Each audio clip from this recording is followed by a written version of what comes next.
There are so many long and complicated words that relate to applying for and getting a job in the US. Today we'll study them and I'll make sure you know the pronunciation. I'll give you pronunciation tips as we go and you'll learn about how certain suffixes, like the tion suffix, affects stress. I want to get you excited for a new YouTube course that I'm launching next week. It's a 10-video course on getting a job in the US. I've interviewed several experts that will help us figure out exactly how to put together your best cover letter and resume, how to interview, and finally, how to follow up and negotiate your salary. And even if you're not looking for a job in the US, I'll put an English lesson into each video and you'll study how to talk about yourself and your work history, which can be really useful outside of a job interview as well. So for 10 weeks starting next week, this new course, which is part of a new YouTube program called YouTube Learning, will be filling you up with the best tips for getting a job. I can't wait to get started on it with you. To help us get ready, let's dive into job application and interview vocabulary. An application is what you might need to fill out when you want to be considered for a job, depending on the job. Some jobs require you fill out an application, some require you to send in a cover letter, resume, or CV, and some require that you do all of the above. The most common pronunciation of the tion ending is sh, sh, schwa n, shin. And that's how it's pronounced here, shin. Application, shin. Always unstressed, said quickly. With this suffix, stress is just before the suffix, so the second to last syllable. In this word, that's the third syllable. Application, application, application. Say that with me. Application. People who are applying for a job can be called applicants. The word is similar, but the stress is different. Now it's on the first syllable. Applicants. Say that with me. Applicants. Background. This is something you might get asked about in a job interview. It means what led you to where you are now, your education and other job experience. The K will not be released. Background, background, k. It will be pronounced background, background. A quick stop of air for the K, then the GR cluster. Background. Compound words like this have stress on the first word, so back. Background. Background. Say that with me. Background. Benefits. This is what the employer offers to you in addition to your payment. For example, does your job come with health insurance? A discount on products offered, a pension or a retirement plan? These are all benefits. This is a 3-syllable word with stress on the first syllable. Benefits. Career. This is your life's work, all your working life in a given kind of job. Some people will switch careers. That means they choose to do something totally different from what they've been doing, totally different from what they've been trained in. She's a social worker, but she's changing careers and going to school to be a nurse. Words with the EER suffix have stress on the suffix, the final syllable. Career. Career. Say that with me. Career. If you complete a particular training, you might get a certificate, a certification, or say you're certified. These all have different stress. Certificate. Stress is on the second syllable. Certification. We already know with that suffix that stress is on the second to last syllable, so that's the fourth syllable. Certification. But if you say, I'm an Apple certified trainer, certified, then you'll put stress on the first syllable. Certificate. Certification. Certified. Now, what happens to the T? It's a flap T except for certificate, where it starts the stressed syllable. T is always a true T when it starts a stressed syllable, but in the other two words, it's a flap T because it doesn't start a stressed syllable and it comes after an R before a vowel. Certified. Certified. Certificate, certification, certified. Say those with me. Certificate, certification, certified. Compensation. This is what you get paid, salary or hourly wage. It's a T-I-O-N ending word. What does this tell you about stress? Stress will be on the second to last syllable. Compensation. Compensation. Say that with me. Compensation. Cover letter. Many jobs will ask you to send this along with a resume when you're applying for a job. It should all fit on one page and it introduces yourself. It tells the employer some things that your resume can't. As part of the Getting a Job in the U.S. course, we have a full video dedicated to how to write an effective cover letter where we interview people who've done a lot of hiring. Be sure you watch that video. There are some key things to pay attention to as you write. Cover letter. The double T here is a flap T because it comes between two vowels. Cover letter. Both end in an ending unstressed R sound. Keep it simple and fast. Cover. Letter. Cover letter. Say that with me. Cover letter. CV and resume. CV stands for this longer Latin phrase, which is pronounced in American English two ways. Curriculum vitae or curriculum vitae. We almost never say that. It's always just CV. And whenever something is referred to by initials, we stress the last letter, CV. V is more stressed than C. CV. CV. Smoothly linked together like it's a single word, CV. A CV is different from a resume in that it will be longer and have more detail. For most jobs in the US, you'll submit a resume, which is a summary of your work history with bullet points of achievements or responsibilities. Putting together an effective, easy-to-read resume is a crucial part of getting a job interview, so in our Getting a Job in the US course, we'll dedicate a whole video to do's and don'ts for your resume to make sure it lands in the yes pile. In resume, notice the letter S makes a Z sound. Resume. Resume. Say these with me. CV. Resume. Employee, employer, employs, employed, employment. These all have the same stress on ploy. However, employee can have stress on the third syllable. Both pronunciations are correct. Employee or employee. Let's say them all with stress on the second syllable. Employee, employer, employs, employed, employment. Say those with me. Employee, employer, employs, employed, employment. Fired, let go, laid off. These are ways to talk about the tricky situation in which your employer terminated you. Fired implies that you did something wrong or poorly. Laid off implies that the employer had to cut jobs to save money, so not really your fault. Let go, I think you could use this for either case. A potential employer is going to want to know why you left your previous jobs. You'll want to study how to talk about these transitions before you go in for a job interview. Don't worry, I have you covered on that. In the Getting a Job in America course, I'll interview some experts who have great advice about this. Fired.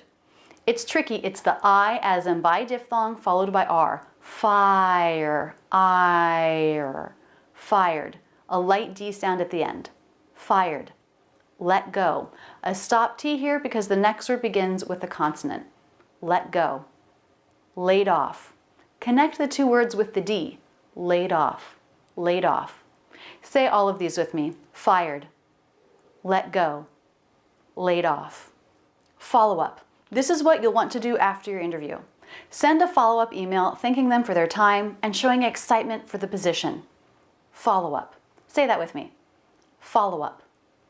Hire. Well, I hope you are the new hire. I hope you do get hired. This word rhymes with fire. I diphthong R. Hire. Hired. Say those with me. Hire. Hired. Hobby. This is something that doesn't relate to work. It's something you do outside of work as an interest. And in the US, a potential employer might ask you about hobbies to get a feel for what kind of person you are. What are your hobbies? Well, I love going to the opera and the performing arts in general. Hobby. Hobbies. Say those with me. Hobby. Hobbies. HR. This stands for Human Resources, and just like CV, stresses on the last letter. This is the department that at a company takes care of all the hiring of employees, helping them with benefits, problems with others at work, and so on. So if you submit an application for the job, the first person to reach out to you will likely be someone from HR. Say that with me. HR. Internship. This is when a student or someone who has recently graduated works for a short and specific amount of time for a company or organization to gain experience. Some of them are unpaid. Let's also talk about the word interview, which is when an employer invites you in to ask questions and get to know you more as he or she considers hiring you. This is often done in person, but it can be done over the phone or computer. Internship, interview, they're both 3-syllable words with stress on the first syllable. They both begin with I-N-T-E-R, but the pronunciation can be different with interview, interview, interview, interview. We can drop the T after the N. To say it that way sounds natural, with a T or with no T. You can do either one, interview, interview. Both are acceptable and common pronunciations. This is true when T comes after N. It can be dropped, but not in internship. There we never drop the T, so it's an exception to the rule about dropping T after N if it doesn't start a stressed syllable. Internship. Internship. We have to have that true T. Say that with me. Internship. Interview or interview. Say those with me. Interview. Interview. To practice for your interview, you'll definitely want to do a mock interview. This is when you work with somebody who will pretend to interview for the job. Practicing can make a huge difference in performance, and this is something we'll talk about a lot in the Getting a Job in the U.S. course. Mock. Here, the letter O makes the ah as in father sound. Mock. Mock interview. Say that with me. Mock interview. Job description. This is usually about a paragraph, and it's written up by the employer, maybe someone in HR, to describe the open position, the job that's available. You'll want to use the job description when you're working on your resume, and we'll talk about that in the video on writing your absolute best resume coming up in a few weeks in the Getting a Job in the U.S. course. Job. The O is pronounced as the ah as in father vowel. Description ends in T-I-O-N, so which syllable is stressed? Second to last. Description. Job description. Say that with me. Job description. Occupation. This is another word for job and another word that ends in the T-I-O-N suffix. Where's stress? Second to last syllable. Occupation. Say that with me. Occupation. Onboarding. What does this mean? Some organizations use it to mean the process of getting you started with your job after you're hired. It will likely involve some paperwork, some training, maybe shadowing another employee. That means watching him or her work. Stress on the first syllable. Onboarding. Say that with me. Onboarding. Organization.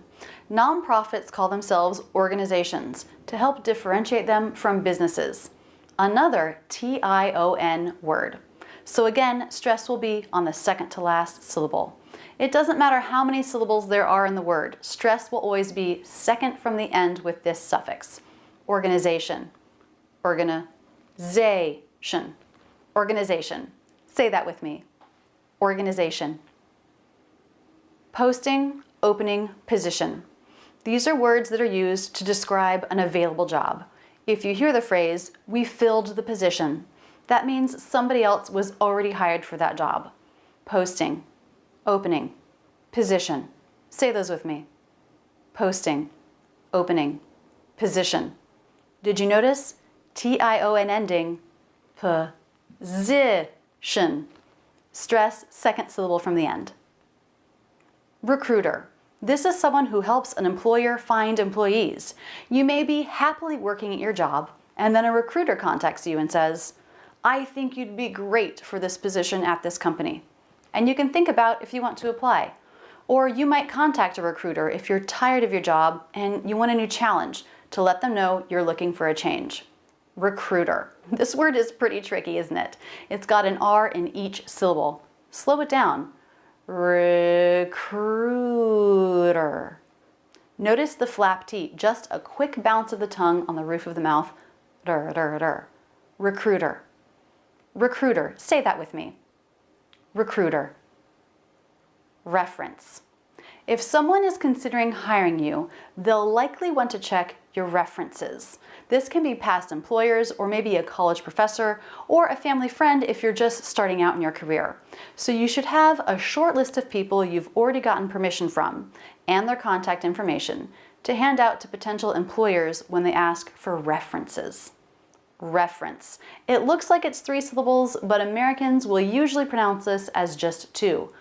Reference. Reference. Or 3 if it's plural. References. Reference. References. Say those with me. Reference. References. Resign and move on. These are another way that you can say you quit. So this isn't when you were fired, when it wasn't your choice, but when it was your choice. You left because you started a new job or wanted to take time off. You can say, I resigned after 5 years, or after 5 years, I decided to move on. Resign. The letter S makes the Z sound just like in resume. Resign. Move on. Say those with me. Resign. Move on. Salary. This is a fixed amount that you'll be paid for your job, and it doesn't depend exactly on how many hours you work. Hourly is the opposite. There you're paid an hourly rate for each hour you work. Salary, hourly, both with first syllable stress. Say those with me. Salary, hourly. If you see the phrase salary band, that means the pay range. For a position, the salary band might be set by the organization, and it would be impossible to negotiate for more money above the salary band. Next week, you'll see your first video in the Getting a Job in the US course, which focuses on networking. Having a connection to the place you want to work will greatly increase your chances of getting hired. So next week, we'll focus on building connections before diving into resumes, cover letters, and interviews. If you know anyone who's looking for work or who's thinking about looking for work, be sure to let them know this is coming. It's really useful information. If you loved this vocabulary video and you want to see other vocabulary collections like clothing or cars, click here for the playlist. Thanks for sticking with me, guys. What's the most interesting thing you learned in this video? Let me know in the comments below. That's it, and thanks so much for using Rachel's English. If you want to see my absolute latest video, click here. If you're new to the channel, check out this Where to Start playlist. Click here to subscribe. I make new videos on American English every Tuesday. To be sure we can keep in touch, click here to sign up for my newsletter. You'll get free lessons in your inbox every week.